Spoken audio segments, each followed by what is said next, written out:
introducing these things as a concept, introducing the concept of Jamstack with Headless CMS, because that's what Agility is. And the idea is here, just like Alex is doing, learning, he's been learning and he's taken his skills and he's actually using them as, to make money and to like have a career, as well as being open source maintainer.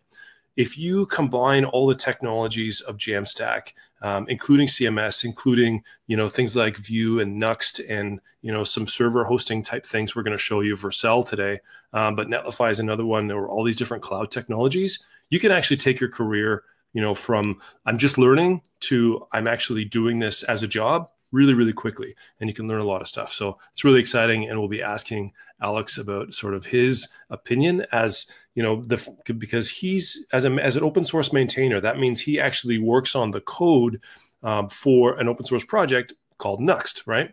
So that means that, anybody, just to talk about that a little bit in general, what is your life like in terms of that, doing that work, Alex? Well, so I think it's a bit different depending on how much workload I have, of course, but I try to dedicate a time to open source every week. So I can't manage to do it every day, but I think I'm likely looking through my GitHub notifications or using Maintainers app to, classify them better and see what I have to do. But it's not that easy because there are lots of moving pieces. It's not only Nuxt.js as a framework where I also contributed to the core, but I'm not doing it that often anymore. I think there's still like 2 or 3 PRs I have to manage and bring further. But there are also modules. There are also parts of the ecosystem where I say, okay, for example, I main a module that allows you to add an RSS feed to your site. Right. Or I maintain a module that allows you to do redirects inside Nuxt.js. And all these things have to be taken care of as well. So updating them, providing better test coverage, adding new features, answering questions, which is I think what I'm doing most at the moment, right. Like answering questions in the Nuxt.js Discord, for example. So from like, how can I do XYZ, or why is my code not working? So yeah, there are lots of different responsibilities, and I'm not the one who is constantly working on the framework core itself, and also not on Nuxt 3 entirely. But I think I'm certainly at least involved and also know the direction. But there's so many things open source maintainers have to take care of, and everyone has different capabilities and strengths, of course. Mm-hmm. The most important part is to coordinate, to work together as a team, and to play out these strengths, of course. Right. Yeah, cool. So there's a certain number of people that are working on Nuxt. So Nuxt it's an organization, but it's not a company sort of that has like a cloud thing where they're trying to sell you something. It is a pure open source framework where you can use the technology as part of your own projects. And we're going to be actually showing you today how to do that with what's called a starter project on top of Agility CMS. So it's really interesting. So you have like Vue is kind of the base sort of framework of Vue.js. And then Nuxt is built on top of that. But on top of Nuxt, you can build what's called modules. And so Agility CMS has a module that we've so it's an open source sort of package that goes on top of Nuxt to enable you to use a headless CMS to build your websites. And then we're going to actually host that on Vercel. So hopefully you've all heard of Vercel. Maybe you've heard of Netlify. They're both very similar. But before we get too far even into that, I think the question would be, why would I want to use Nuxt? What benefit is it going to bring me? And maybe Alex, you'd want to answer that one for us. For sure. It's not that easy to summarize that just in one sentence, but I usually say to make the developer's life easier. So that's like the broad idea. So if you're familiar with Vue, or if you want to use Vue, then Nuxt is always a good option, because you can't use Nuxt on top of like React or Angular. And yeah, the most important question people always ask me is, why using a framework on top of a framework? And as I mentioned, the goal of Nuxt is to provide a great developer experience and to make it easier for developers to go from zero to a production-ready application.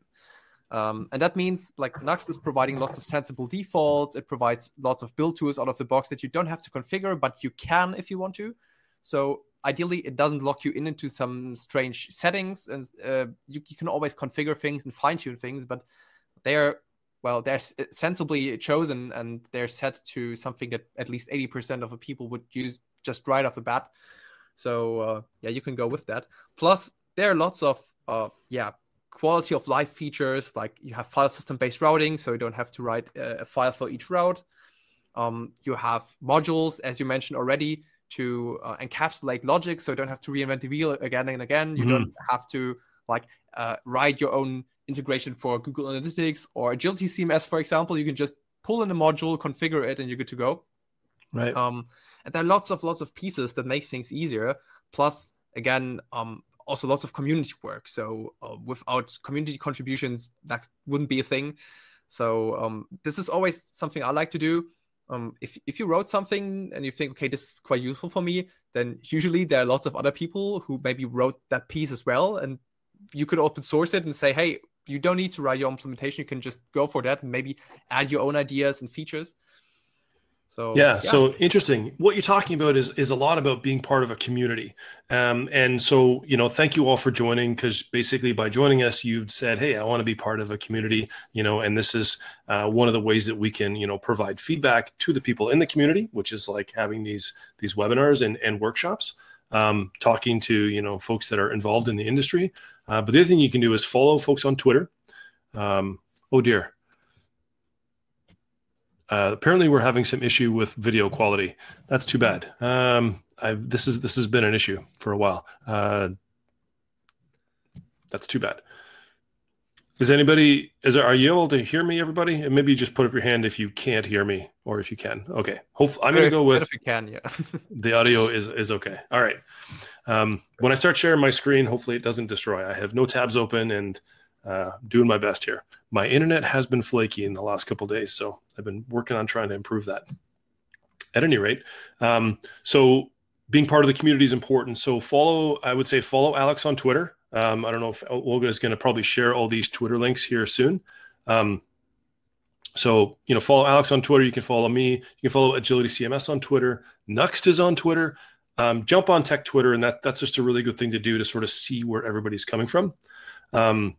And start with there. The other thing that Agility has is a Slack channel, a Slack community. So after you've been on the webinar today, you can join our Slack community. If you have any questions about Headless CMS, Jamstack, Nuxt, all these different things, you can ask those questions there. And our folks, either folks at Agility or other folks in the community, there's lots of folks on there.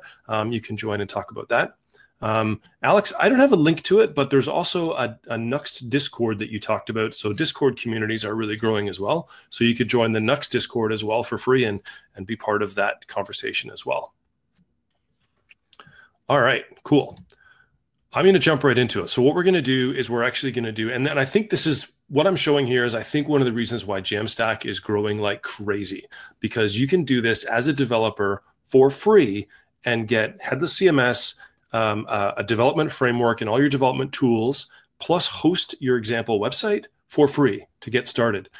So let's take you through how that actually works. I'm going to share my screen, and it's probably going to make everything blow up, but we're going to do our best here. All right. So here we go. If you didn't know where Vue is, that's at Vue.js.org, okay? Now, we're not actually going to be working on top of Vue. We're going to be working on top of Nuxt, right? So Nuxt is at Nuxt.js.org.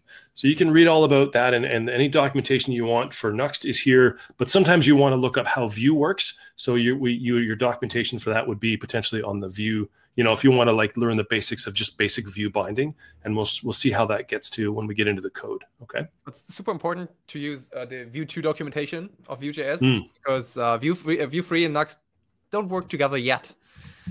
That's a good point. Yeah, things are changing very, very quickly. So yeah, you're browsing the documentation for Vue 2.x. So Nuxt is built on top of Vue 2.x. Now, let's just talk about this for a second. So sure. There's Vue 3.0. Is there a version of Nuxt coming that's going to be built on top of Vue 3? Definitely, yes. So Nuxt 3 will be built on top of Vue 3. That's also why it takes a bit longer to release another major version, because even though for the developer itself, it might not be a huge change besides the new composition API, but the internal architecture has to change a lot also to reduce breaking changes as much as possible, plus giving the best option to migrate. It's not that people should be stuck with Nuxt 2 forever. So yeah, a couple of obstacles. but Vue free and Nuxt free, so Nuxt free plus Vue free will come. Okay, awesome. Looking forward to that. By the way, to everyone listening, if you're having any connection problems or audio or video problems, there will be a recording of this made and emailed out to everybody. So don't worry too much about that. So hopefully you're going to be able to see everything as we go. All right. Yeah, I'm getting some reports of some people can hear, some can't. I think that, the internet is a fun thing. Okay.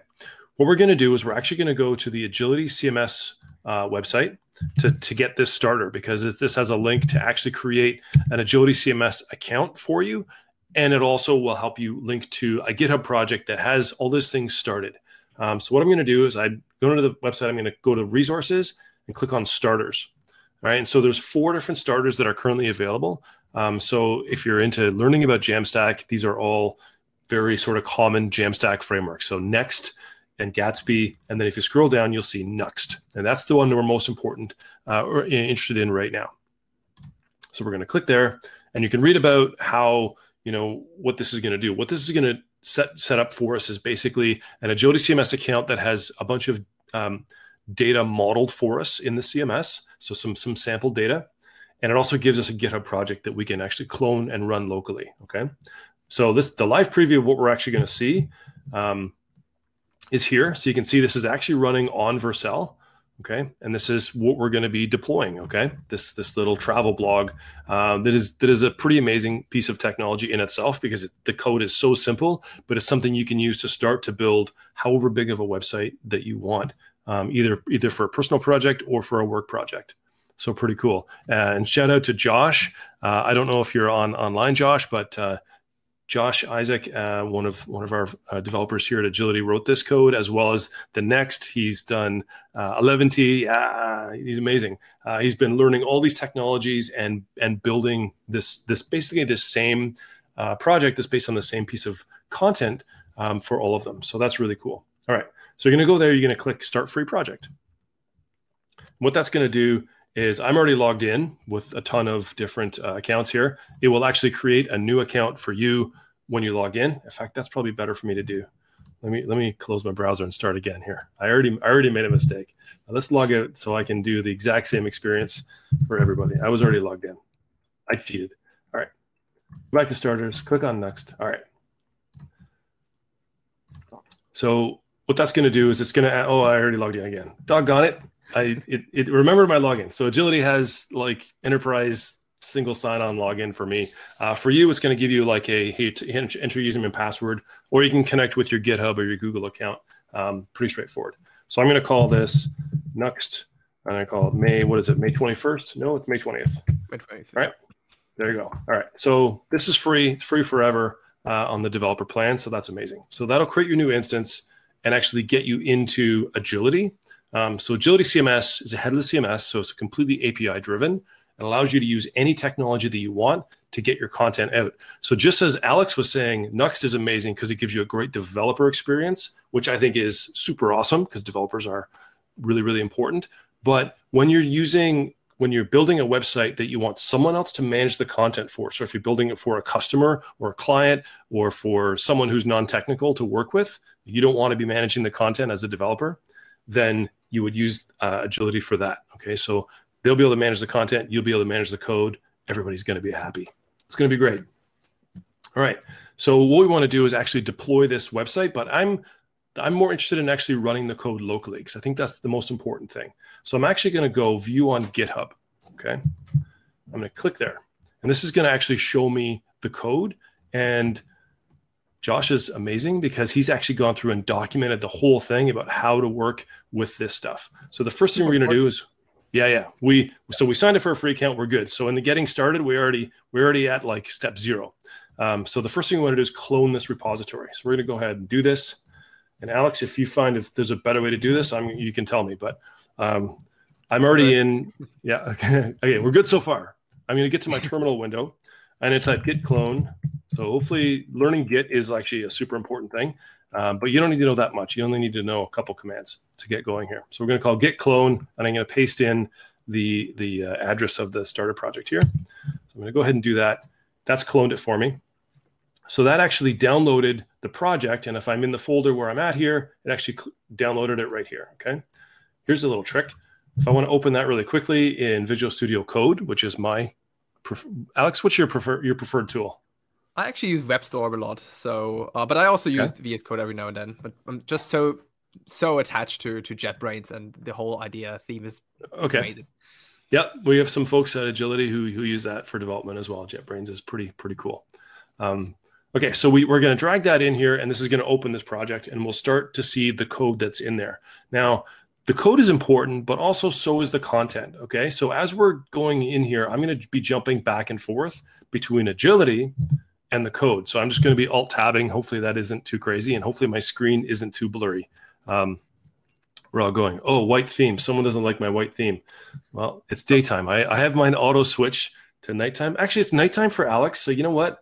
You're right. Let's go night mode. I'm doing it.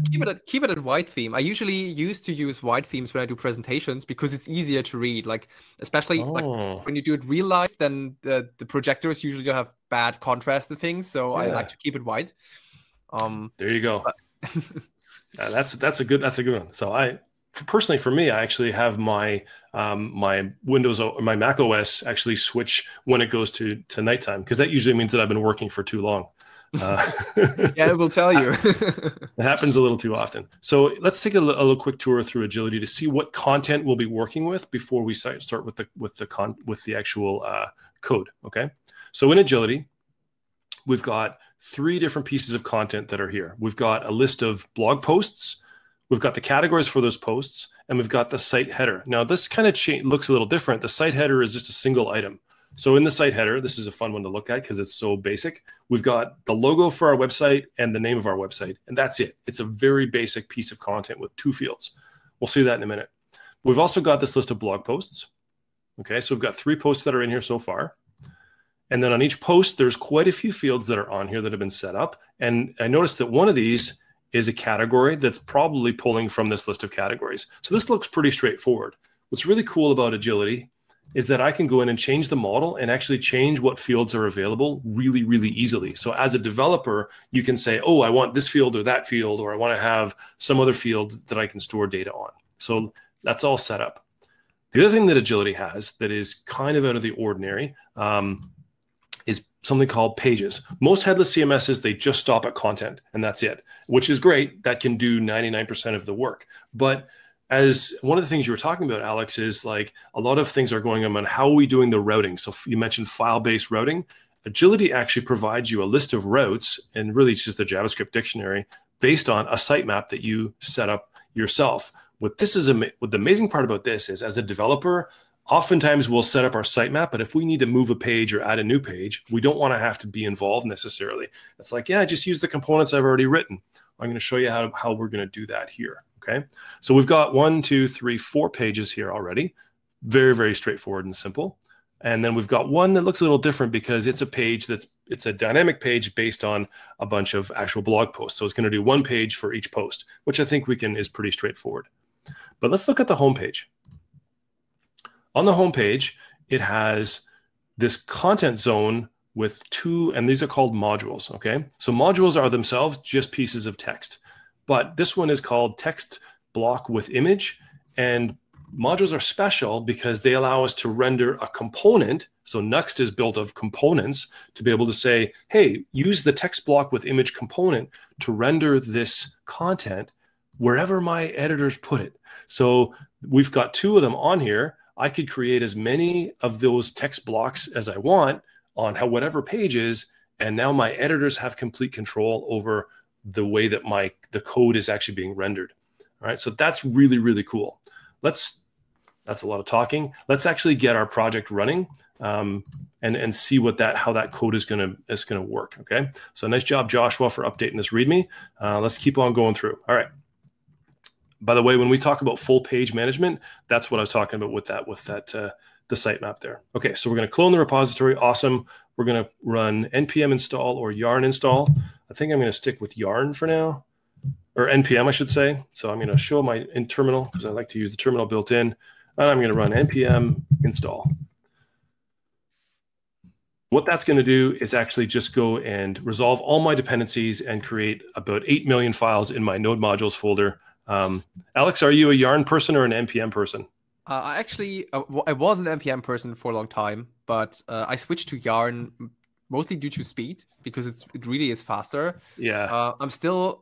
I haven't tried it out yet, but I really want to try out Yarn 2 and also PNPM to see how that whole like plug and play, so that you don't need node modules folded in each project works out, and that you don't have 8 million files. So this is something I want to try out, and I've heard great things. Yeah, okay, there you go. So I like Yarn as well, although not very many people in Agility like Yarn. So we're still on NPM right now, but yeah, I'm like, come on, you got to get converted. It's amazing. Here we go. All right, so I've got all my everything installed. Now, the most important thing though is my environment. So what we've done is we've created a .env.example. I'm going to create a copy of this file, and I'm going to just change it to .env, and you can see we need a few values here to actually run this. Okay, so we're going to need these from Agility. I need my GUID, my fetch key, and my preview key. So this is the keys that allow me to access my content, because this project has a couple dependencies. It's using something called the Nuxt module, Agility CMS Nuxt module, which requires those things. It's also using some other cool stuff. It's using Tailwind Css. It's using Post CSS, which is a Tailwind thing. It's using some icons, and it's also, we've got the most important thing, we've got Nuxt. So we're on Nuxt version 2.15.3, which I'm not sure if that's the latest version or not, but it was at some point. I think you probably also run 2.15.5 or something, because with the dependency, it always gets the latest 2 point something version. So all good. Yeah. Okay. So we're on Nuxt 2.15. And we're ready to rock. Okay, here we go. So let's go grab those keys to fill in my .env file. Okay, so here we are. I'm going to go to Agility, and I go to the settings. So in the settings, there's a section called API keys. I'm going to just copy my GUID and paste that there. My fetch key, copy that. I'm going to copy my preview key. So all those things are set up for you. Boom, ready to rock. And now let's go back to Josh's tutorial. It's going to tell us what to do. So we renamed the, oh, actually I copied instead of renaming, doggone it, and then retrieved the GUID and pasted them in. That's all good. And then I'm going to run Npm Run Dev. So this should, in theory, run my website. So this is going to basically start up a local development server. So if you're new to Jamstack, pretty much every framework has some kind of local development environment that you can get working with. And then you can see here, it actually started that server on localhost 3000, which is very common. So I'm going to just go ahead and click that, and look, it's running locally. So the same site, now it looks exactly the same as that test site, but you can see it's running on localhost here. And you can see that we've got a little header saying it's previewing latest changes. So this header has been added on to kind of show you what you're in. But you can see here, remember we said we had a site map or a site piece of content saying this is called my travel blog. Well, that's where that shows up. So just to show you that this is actually coming from Agility, I'm going to go back into the content section, change that header. I'm going to call this Joel's travel blog. Put Joel and Alex's. Here we go. This is our travel blog. And I'm going to stop my server and start it again. And you can see one of the things that Agility is doing is, actually that happened too fast. Let's do this again. Agility uses something called content sync. Okay. And so what it does is it actually pulls the content down and stores it in the .nuxt folder, I believe, or somewhere. This is amazing because as I'm running here, it means that I don't have to download the entire site every time, because one of the things that Nuxt is going to do is something called static site generation. And Alex, do you want to explain to us what that actually means?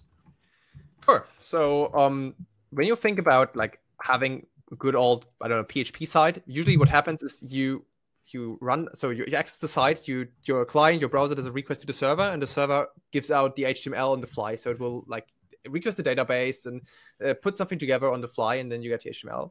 With static site generation, this does not happen on the fly. It will happen on build time. So when you change something, you run a command, your static site will be built, and you get get plain HTML files plus a bit of JavaScript.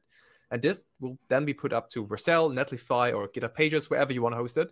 And then you have static HTML files. It can't be any quicker than static HTML, plus the bonus of an SPA if you want it. For example, with Nuxt, you get that. You have the static HTML plus single page application. So every further navigation will be based on SPA. Brilliant. That's awesome. So what we've done here is we've got this set up and running in that local development server. So it's going to actually build on the fly. But when we're ready to actually do an actual build, we're going to call a command called Nuxt generate, which actually is going to go through every page in my sitemap, which is over here in this sitemap. It's going to go through all those pages and actually output the .html file and any extra resources that it might need. So let's take a look at how that works. First thing to look, what I always look at first in any of these sites is there's often a folder called pages. So that's one of the most important things, but there's also like some config as well. Maybe I'll look at the config first, actually. So the Nuxt config, this is where we have all of our what's called modules, okay? So you can see the first thing, we're setting our target to be static site. Nuxt can actually run in server mode too, but we're not going to talk about that right now. We're just going to talk about static. Okay. So there's a bunch of Nuxt modules that are available here. So we're using Tailwind CSS. Now, this is a love-hate relationship. Some people love Tailwind, some people hate it. But we're using Tailwind as an example here because it makes it really easy for us to actually create all these starter websites in different frameworks, and they all use Tailwind. You don't have to use Tailwind with Nuxt. Okay, but we're using this module here. We're also using the Agility Nuxt module. And by default, it reads from this .env. And we've got a bunch of other things we're pulling in for icons. And here we are. Now we're setting some settings for Agility CMS. So we're setting, hey, we're going to use this language.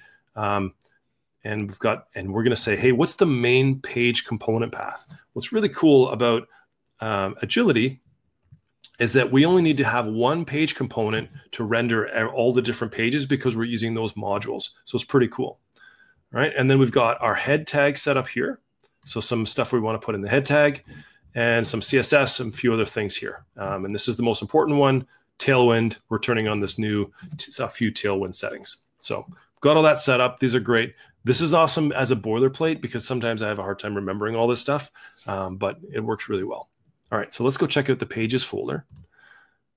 Oh my gosh, there's nothing in the pages folder except for the 404. So in here, we said, we're going to generate everything, but the fallback is the 404. So if there's any page that's not rendered, it'll go to the 404 page, which makes sense. All right, so let's check out the source. This is usually the next place that I look for stuff. Okay, we've got this thing called agilitypage.vue. So interesting, we're using Nuxt, but Nuxt is built on top of Vue. So all of our components are single page file or single file components are .vue files. Okay, and this is smart enough to be recognized in Visual Studio Code to get syntax hiding and all that other stuff.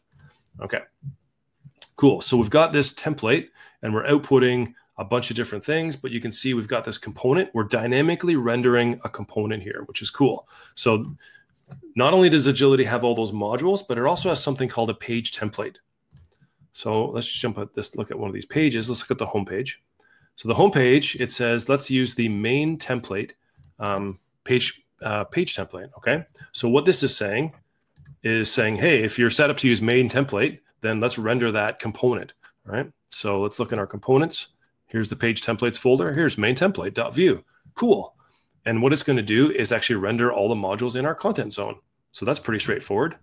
It uses, now this is a component that we've shipped with this. It's a common component that does all that work for us. So there's some boilerplate stuff that we almost never go into. Okay. But what's going to happen is, let's go back to the Agility page for a second. All right. We've got the template. This is just saying this is the sort of a view template. Okay. We're going to output some stuff. Hey, if the status code's not 200, then we output a not found message. Otherwise, output our page template. Awesome. So that does all the work. Okay. And then we've got our actual modules, which is a little more interesting. Okay. So let's look at that text block with image that we were using on the homepage. Okay. So it's got a template here, and you can see we've got some data that are being actually templated into this. All right. So we've got fields.primarybutton.href. Let's go look at this for a second. All right. So remember this primary button? Oh, there it is. So it basically Agility is giving this to us in the props for our component. All right. So all of that boilerplate that we had set up for you, which I could take you through in a longer workshop, but I don't want to burn all our time, going through boilerplate. If you look at the script part of this component, so Vue components usually have a template, a script, and often styles. Okay. So there's 3 parts of it. There's always a script. And the props we declare is what's going to get passed in, and Agility passes us a page object. And it also passes us this item object, which has our fields for it, okay? So Agility has, the Agility module is basically parsing all this stuff out for us and sending the data to the right components, which is really, really cool. So now here's just outputting, and this is the way that Vue outputs data into templates. And it's pretty straightforward to do. And you can see here, we can have templates inside templates with if statements and all kinds of conditional statements and all that sort of stuff. And I don't know about you, but I've memorized a few of them, but I often have to look up certain like different Vue type things. Alex, how are you on Vue? Do you have pretty much everything memorized at this point? So basic directives, definitely, but especially in larger projects, well, it's totally okay to just say, okay, I look things up. That's normal. Also, like when you have lots of custom directives, which can happen in larger projects, totally fine. So it's not about like knowing everything by heart. It's knowing where to look for things. Right. So pretty straightforward. If I have a piece of text that I want to just inject out to the page, this is it. So I know title is a piece of text, and we use these double braces to do that. Okay. If I want to do an if statement, you can see here, this is V for Vue and if. So what this is doing is saying, hey, check this for a comparison. So I actually can put a JavaScript expression in here, and any non-null expression is going to return true. It's actually a non-false is really what it is. But we can also bind attributes, okay? So when you see a colon here, that's saying, hey, this is an actual attribute directive to say, hey, we're going to put the value of this string, which is the href property, into the href attribute. So I am not going to presume to be an instructor for Vue, but those are some of the most basic sort of Vue things. And what I love about this is it means that as a developer, I focus on the code. I write the code to say, hey, this content goes here and that goes there. And now this component is a Lego block for my editors to use, okay? So as they can go through and add things, that just works. So let's just go and add, just for fun, let's just go add another one onto this page, okay? Actually, let's create a whole brand new page just for fun. Let's really go crazy. All right, so I'm going to select my page template. So it's going to use the main template.vue to render. And we're going to, let's make it sorry, we've got an about us page. Let's make a contact page. Everyone always has a contact page. Go ahead and do that. So that's going to initialize the page in Agility on my sitemap. And I'm going to go and add a module called text block with image. And we'll see how bad of a typist I am to set that up. So this is the tagline. This is the title. And let's find an image. So this is going to use Agility also provides for everybody. You get a full like asset management sort of section. I like pictures of laptops. They're fun. I work on a laptop. Okay. We'll do all that stuff. And this is nice because it has something that's kind of design oriented in it. I can put the image on the left or on the right. In this case, I'm going to put the image on the, let's choose the left. And we'll see how this gets used later. I kind of forgot about that one. My URL, let's just go to Vue.js.org. That's fun. Oops, I'm going to spell it right. Vue. All right, there we go. Open in a new window. Sure. And the content is, this is the content. Okay. We're going to save that. Does Agility support WebP? Very soon. Agility does support resizing and changing JPEGs and all that sort of stuff. We're looking at an update very soon that will support basically auto generation of your assets to things like WebP and AVIF automatically based on the browser. We're working with our CDN partner right now. But I actually have a webinar coming up with Cloudinary that allows you to use Cloudinary for your assets in Agility as well. So lots of different ways you can use your assets. The most important thing I would say for assets in something like a CDN is put a high-res graphic in there. So in this case, pretty high-res graphic is pretty nice. And we can easily thumbnail this to be a lot smaller if we need it to be smaller, right? And so what's happening is that's happening on the CDN to do that. Okay, and I think we'll be specifically talking about videos with Cloudinary because they have some awesome video stuff. So here we go. It's a great platform, so yeah, highly recommend it. Yeah. Okay, so I'm going to stop my development server there. I kind of lost track of where I was because I had a question, but that's a great question about WebP. So I'm going to restart my development server. It's going to do a bunch of stuff. Let's jump on here. Open my browser again, if I get that to work. All right, so now we've got this contact page. Okay, so I didn't have to add a page file into here to get this to work. It just worked. And you can see I've got the title. I don't know why this is refreshing on me. There's something going on there. You ever seen that before, where it just refreshes like crazy? Oh, yeah, unfortunately, yes. That's based on a Safari bug, actually. So, right, I should not be using Safari. My bad. That's open for ages, and it's actually a bug where Safari is aggressively caching JavaScript files, especially that hot module reload file, and then says like, oh, it's not there. Oh, it's not there. Let's load it again and again. Right. And okay. It's nothing what we can do. So we deployed a fix in Nuxt, but yeah, you can't fight against the browser. But Greg... Important mention here, it only happens in development mode. It will not happen on the live side. That's very important. Okay, cool. So I found the Safari bug, and I even knew about that one, and I just opened it in Safari because I didn't want to use Edge. I'm using Edge for the webinar and Safari for Agility. Now I've got Chrome open for this. So it's okay. Here we go. We need an open source browser. Well, we have Chromium, which is open source, but I don't want to look at that source code. Good question from Greg. Does Agility have a concept of custom content types, i.e. WordPress content, custom post types, and one-to-many associations like Strapi? Absolutely.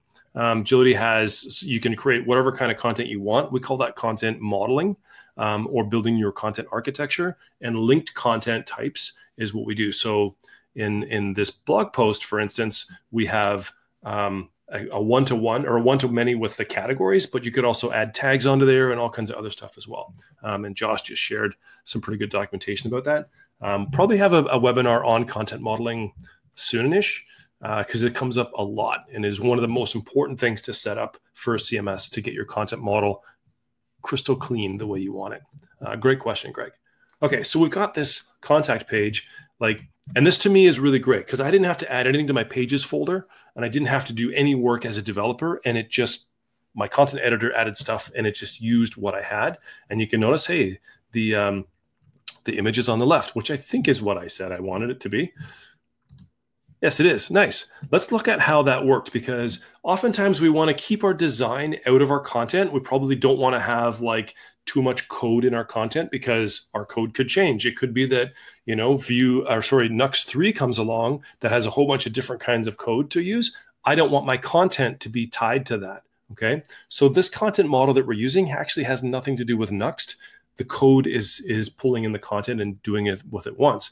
But Josh was really smart here. He was like, you know what? I can make this module even more reusable by giving it a property to say how it wants to be laid out. Let's look at how he used that property. Okay, and I'm going to look for, I don't know what the field name was. Oh, here we go, is right. Okay, so we've got this is right property. Let's see how that got set in our JavaScript down below. So what he's done is he's created a computed view property, really smart, to say, hey, does the image position equal the word right? Okay, super straightforward. Nice to create a Boolean based on that. I love it. And so all that's doing is making so we can have a class directive that is based on whether this is true or not, is right is true or not. I get confused looking at some of these, but if you look at this one, it's using the order first or order last from Tailwind. Okay, I highly recommend Tailwind if you're just kind of learning CSS, but also you need to learn real CSS too. I would say as a web developer, you should know what's going on in the background. This is using flex order to do these things, I believe.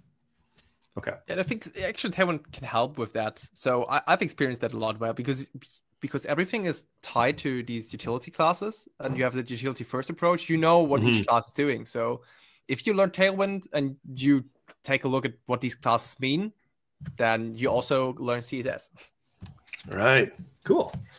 I love it. All right, so that's working with this. One of the things I haven't shown as well that I think is, as a developer, because I came from the, I'm old school developer. I learned C, C++, and C#, Java, all these things where I had to compile my code and oftentimes wait for it, go have a coffee while my code compiled. Vue has something called hot reloading, which a lot of JavaScript frameworks have, that is just amazing. Okay, so say I wanted to change something about one of these something in my code here, right? That was important. So say here we have this this text, and it's like primary 500. I don't want to change it to red 500. Okay, so I go ahead and I do that, and I reload it over here. Automatically, it updates for me. This is awesome. It means that, and oftentimes if I'm working with two monitors, I can't show it here, but I'll have my code in one monitor and my browser in another monitor. And I can make changes to my code and fix things and change colors and change layouts, do all kinds of things. And I don't have to refresh and reload or recompile or any of that stuff. It happens automatically. And that's amazing for developers.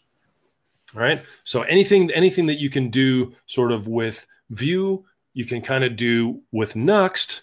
Is sometimes even a little bit better, because what it's going to do is it's going to generate that static site for you. All right. So I've kind of shown you a little bit about components. Did I miss anything huge in like what you need to look for when you're building a site? Alex, what do you think? I don't think so. No, it's most important is that build components as quote unquote dumb as possible. So ideally, like if you put lots of data in there, I mean, Agility modules already abstracting a few things out there, but yeah, build them as dumb as possible, because then it's easy to change them. It's easy to test which days they should look like, especially with more complex things. But so far, all good. There's just one minor thing, but that's very Vue specific here. I've seen in that text block with image template, there are A tags in use. So if you try to link to internal pages, so say link from /about to /contact, then you usually want to use Nuxt link here. For external links, though, you want to use the A tag. So that's a bit difficult because if you just use a plain A tag, then you don't have the single page application benefits, and you do always the full page reload. But that's also just another small component. You can call it, I don't know, base link or something, and then it just checks is it an external link, then render an A tag. Otherwise, render a Nuxt link tag. That's a really good point. So if I was to make an improvement to this one to change it, so in the site header, so this is so we've got some common modules. So site header is being pulled into every single page as part of the overall layout. And I don't exactly remember where we did this. It's an Agility page, I believe. Where did I put this? The site header. I can't remember. Maybe in the layout? Do we have a layout somewhere? I do have a layout somewhere. Hang on, give me 1 second here. I'll just search for it. Sure. Where did I put the header? Default.view. Here we go. Yeah. Site header. Perfect. All right, there you go. That makes total sense. So yeah, Nuxt is rendering everything in here, and this is really smart because we don't need to re-render the header every single time. So this is really smart. The header and footer are the same on every single page. So it would be really smart if the next level would be to take the anchor tags, the A tags that are being rendered in the header, and if they're internal tags, to make them Nuxt links. That's your assignment when you get home, or actually everyone is at home, or when you get back to finishing from this webinar, you could go and do that. So in the header, you can go into the header and make those into Nuxt links, and I'll leave that for your homework. So that's really cool. That's a good piece of advice. You can even make a pull request to the starter template. So maybe someone from the webinar could just fix that. That would be super cool, and a great step into open source as well. Right. So to make a pull request, I would be forking the project, check into my branch, and then make a pull request back into the original project. I'm not going to get into that, but if someone from this webinar does that, I will be virtually high-fiving that awesome human for doing that. So we love open source contributions. And if you have any issues with the project as well, you can, in GitHub, go ahead, put them in the issues and questions. It's a great place for discussion, as well as our Slack channel. So love the discussions. We'll send you an Agility t-shirt. You want to get swag? Do a PR. I love it. All right. Okay, so let's test out what this is to build this project locally. And I'm pretty sure this was in the README to do this. So production mode, okay? So we're going to do a build, and we're going to do a generate, and we're going to do a start, okay? So we're going to do npm run build, npm generate npm start. So npm build. So build is going to, what is actually happening now when I do a build? So the point is there is still some JavaScript inside the static HTML. And what you want to do is you don't want to use all that large JavaScript you write. And also these single file components have to be translated or transpiled into plain JavaScript. And you want to have that as tiny as possible. So in the build step, all the JavaScript files will be generated and also minified. So it will be the best performance-wise. Right. So you can see it generated a bunch of .js files with like special names that are unique. And it generated a few other things here too, none of which I know, but it seems pretty cool. So so the next thing we do, so we did a build. Now we need to do generate. Awesome. So what happens when I run generate? So in here, so it also depends. Usually in generate, it could do the build as well, but if you did it already, then it possibly will skip that. And in generate, then after having all these JavaScript files, Nuxt has a crawler built in, so it will get to the first page, say the I don't know 404 page or the index page or whatever. It will start there, or the Agility module gave a list of pages, so it will go to the first one and render that as HTML. So it will take a look, how does it look, which view components are used, and then it will just put out the HTML with the JavaScript as we discussed before, and then it will take a look at these at that page and see maybe are there some Nuxt links, are there anchor tags? If they are, it will save the routes, so they will be generated afterwards, and it will continue with the routes from the list until there's no route to generate. And eventually, all the routes are generated, so we have all these static HTML files in the dist folder, and you're good to go. So let's look at the dist folder. So now we can see we've got all of these pages, and it looks like I have, it thinks they're nunjucks, but whatever. Don't worry about that. So now it actually generated this. So one of the things that, yes, you could build your entire site with Vue, but you're not going to get the benefit of SEO or static site rendering with that. So this right now, you can see this whole thing is actually rendered actual HTML that my browser can see and that search engines can see. So that's part of the benefit there, that whole static site generation that we talked about. So now let's run npm start to actually run this and see what it looks like. It's going to basically start up another web server, but now we're running in production mode and we're serving the static website. So let's just see what that looks like here. And it should look pretty much the same, except, oops, I didn't publish my content page, did I? Right? So exactly. we changed everything to red, which looked horrible, but that's okay. And but we don't have a content page. So that's interesting, but that's one of the benefits of a CMS. So now I have this page just in staging mode. So I was able to see it locally, but I didn't want my folks to see it on the website because I haven't published it yet. So that's important. All right. We have 10 minutes left and we are going to blow through this. This is going to be awesome. We're going to actually publish this to Vercel. Okay. We're going to do it the old school way, I believe, deploying your Next.js site. We've got some, I hope I don't do this wrong. We do have some help documentation on how to do this, but you can also deploy it to like a bunch of other places too. Okay, because it's really awesome that you can just deploy this and use this technology wherever you want. I'm going to use Vercel because that's what I practiced. So hopefully I don't make a mess of it. Okay, so first things we need to do is actually put this back into source control, right? So I need to create my own repository to push this up into. GitHub.com/Joel. All right, so I'm going to go here. You can see I'm doing all kinds of stuff on GitHub. I'm just going to go plus and create a repository. I'm going to call this Nuxt. There's probably a better way to do this. Make it public. Here we go. So here we go.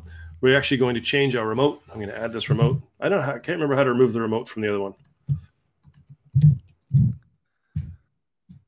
Okay. Oh, geez. How do I remove remote? Anyone remember Git commands to do that? It's probably in here, actually. Git remote origin set URL. I don't know. Remove remote. Here we go. Yeah, you can also remove it. I remember I said you don't have to remember that many Git commands because they're all there. Okay, so I add that remote. Done. Sorry. And I want to push origin main. Did that. I haven't pushed my changes though, so I got to check these in because the red is so great. So I'll sync up those changes. And now if I refresh this, here's my project. Yay, it's all there. Awesome. Thank you, Anil. You're smarter than I am. You could do all of those commands through the command line, but I'm old. I'm not so great, not good with the Git commands. Okay, so I've got my own repository now from the clone, which is great. All right, am I in the right spot? I think I'm in the right spot. Okay, so I've got that. I'm going to go to vercel.com. Now, again, I'm already going to be signed in here, and we don't want the Agility CMS account, we want my personal account. So go ahead, when you sign in, you'll be able to actually create an account using your GitHub account, okay? So if you're using GitHub, then that's going to work fine. I'm going to go new project, okay? All right, so here we go. And looks like I connected my repository. So it'll say, hey, you can connect your GitHub with your Vercel account, which is awesome. And then it's going to find all your repos, okay? You can see I've been doing lots of work here. So here it actually knows that this is a Nuxt project, which is really cool. So I'm going to click import on that. I'm going to import it to my personal account. And what that's going to do is actually create a link between Vercel and my GitHub account, all right? And now I can set all these environment variables too. So I'm going to go back and I'm just going to copy. Yeah, the one from .env file that you should really not add to your repository. Did I add it to my repository? No, I didn't. It's in my GitHub. No, you did not. You did not. No. Just saying that because it's a super common mistake. That's right. So I could make it my life easier by actually checking these into source control. One of the things to check is to make sure your envs, you can see how it's like really gray. Make sure that's in your git ignore so that you don't check it in, because you don't want to share these necessarily with everyone else and give them access to all your data. I'm going to quickly copy and paste these things. I'm doing this right.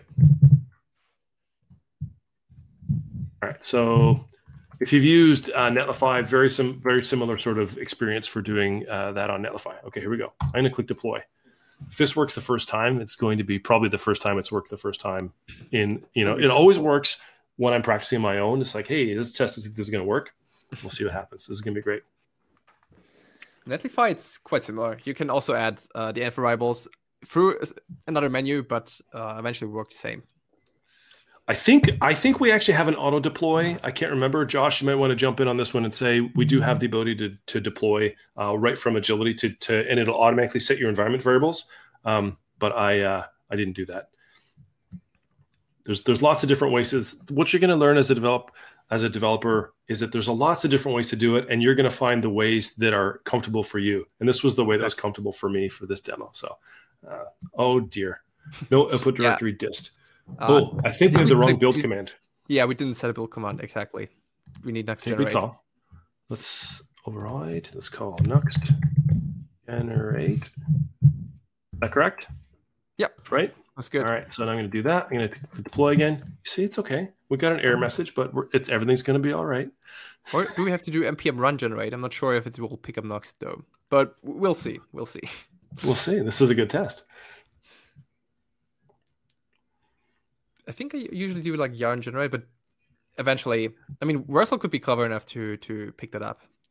Let's see how smart Vercel is. They're pretty smart. I love the Vercel team and the Netlify team. One of the things I love about the Jamstack community is everyone is so friendly, and they're so eager to teach people, especially with these free tools. So I'm using Vercel completely for free and doing something that, previously, if I was trying to set this up on a cloud environment or whatever, I'd have to probably pay for things and put in credit cards and all that sort of stuff. I don't just love everything, Olga. I do love you. You're amazing. But here we go. All right. Yeah, but it's super clever to enable developers to just use the tools for free, also with generous free tiers, because talking from a business side, developers should get used to these tools, to use them, and to establish them, of course, and actually where the money is, quote unquote, so at larger companies in general. So super clever. Plus, you can use it for a portfolio, for your side project, as I do as well. I never skipped over the free tier of Netlify, so still running that. It's all good. Yeah, and if anything I've learned in 2021, Jamstack has gone enterprise. So if you're a Jamstack developer, enterprise companies or agencies that build websites for enterprise companies are going to want you working for them. Your life as a developer, you are incredibly valuable. And if you're just a digital leader, finding developers that are, have some experience with Jamstack is like gold. So by the way, we got the confetti. That's one of the things I love about Vercel is that you get confetti. Yeah, we're going to click visit and we're going to see, hey, here's our site. And I know it's mine because I've got this, Wander the World.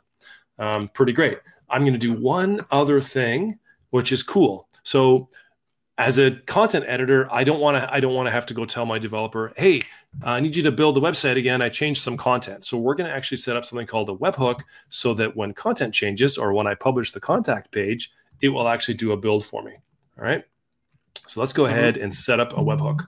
So it just rebuild the site as soon as you publish new content. You don't have to touch anything besides publishing it. I hope so. Nice. That's right. That's the key. If I can remember how to do this, that'll be great. So I'm going to go to settings. I think this is, I can't remember exactly where this is. I always lose where this is. Settings/Git. Thank you, Josh. Deploy hooks. It's called the deploy hook. We're going to create a deploy hook. We're going to call this called publish. And we're going to call it create hook. Oh, branch name is main. Create hook.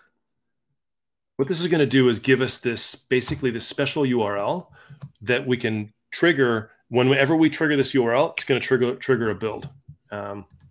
So we're going to do that. I've jumped to the webhook section of Agility, which is in the settings. I'm going to call this Vercel deploy. Paste that URL in, and it's going to say, yeah, send the content published events to there. I'm going to click save. Oh, this is going to be good. And I'm going to test this live, so it better work. Okay, here we go. Now let's go. Should we publish the contact page? I believe we should. Let's do this. Yeah, definitely. All right. Oh my gosh, if this works, this would be so awesome. It's processing. It's doing its thing. It's thinking, okay, I'm going to send this, and it's going to go live. It's going to be great. So when this is published, okay, now if we actually look in Vercel, we're going to see on the overview that it's actually building again. Okay, nice. So let's click into that build, which is called a deployment. Another cool thing about Jamstack, and not all Jamstack sites kind of do this, but Vercel and Netlify are great at this because they keep your deployments for you. So if you want to roll back to a previous deployment, you've got the version of the site that was before that. And I think that is really, really useful because I have made mistakes before and I have needed to roll back really quick. So I don't know if you fit into most of us have done something like that. And by the way, that built really fast. So the whole site built 30 seconds done. And now, oh boy, we have a contact page. There we go. It worked. Perfect. Also, Alex? super important here. If you only change content and not the code, then you can skip, as you see, large parts of the whole deployment process because you don't have to rebuild the whole JavaScript files because they stay the same. You did not change any line of code, so you only have to re-render all the HTML files. Right. And Nuxt does a really good job at caching your components in the build setting. So that's really cool. Works awesome, which is one of the reasons why that happens so fast. So this has been great. I think we've seen and shown everything that we wanted to show here. I'm sure that you folks have questions. So definitely, shoot them through now. I'd want to give Alex a chance to sort of wrap up and sort of give your thoughts for everybody. What do you think, Alex? I think it worked amazingly well. So it's super smooth, and most important, the whole Jamstack part, as you said, it's not like it's not a rising star only. It's also going to enterprise. So I think Agility CMS is worth a try. Definitely use it with Vercel, use it with Netlify, wherever you want. Just try it out. And of course, if Vue is your thing, then Nuxt will be your jam. So sure. Go for that as well. And as usual, if you have any further questions regarding Nuxt, then feel free to DM me, or of course also ask here. Join the Discord. So we're open to everything, and also e-commerce also a part of Jamstack for sure. In almost every area you can use Jamstack if you want to. Not a problem. Yeah. Greg, coming up, we'll be doing more webinars with Jamstack and e-commerce. We've done some with Snipcart. We will be doing more with using various technologies with things like Shopify or BigCommerce, other headless e-commerce stuff. Snipcart is a great one to get started with because it's so quick and easy to work with. So really cool. Maybe Vue Storefront could be also interesting in that. Vue Storefront is another one. Yeah. So headless e-commerce is the phrase that I think is starting to sort of pick up along with Jamstack. We're starting to see that with a lot of folks as well. This has been great. We've had tons of excitement about this session in particular, and I think, Alex, it was great to have you on board. I really appreciate it, especially because it's nighttime for you there in Germany. And thank you everyone for coming and joining in the session and providing feedback. Thanks to Olga for moderating and Josh for writing some amazing code and being part of this. This is great. Everybody, thank you and have a great rest of your day or night. Bye-bye. Thanks.